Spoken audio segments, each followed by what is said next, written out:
जब से चढ़ल बादा सहारा अरे करे खातिर बा टाइम नई खेका तहारा कवाना मस्ती में बारू जब से चढ़ल बादा सहारा अरे करे खातिर बा टाइम नई खेका तहारा तो काहे काट तारू फोन बोलो ई का बदतमीजी है। 9 दिन का बारात लगता क्या आपको इजी है। ए पिया राउर पगली नवरात और भर बीची है।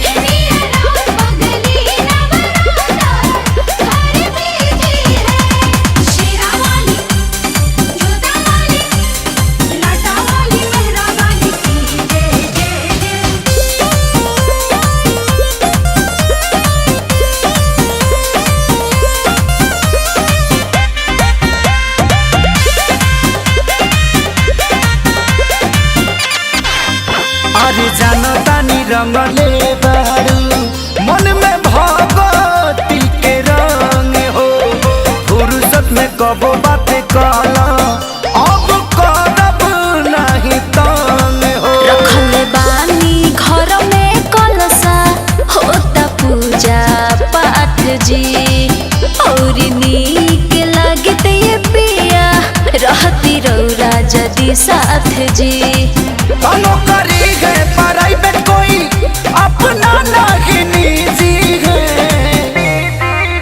9 दिन का बारात लगता क्या आपको इजी है। ए पिया पिया राउर पगली नवरात और भर बीजी है।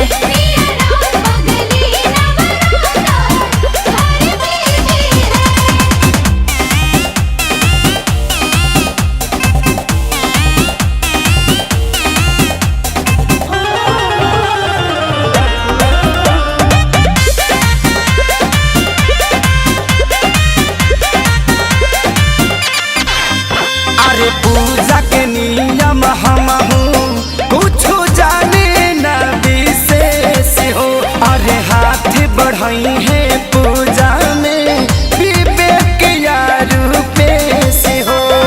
बानी हम अकेले ले ले घर के जिम्मेदारी दशहरा में दूर हरदम ए जी रहे नीखे सारी। भर बुलाल तहार नहीं हर में भतीजी है। 9 दिन का बारात लगता क्या आपको इजी है। ए पिया राउर पगली नवरात और भर बीची है।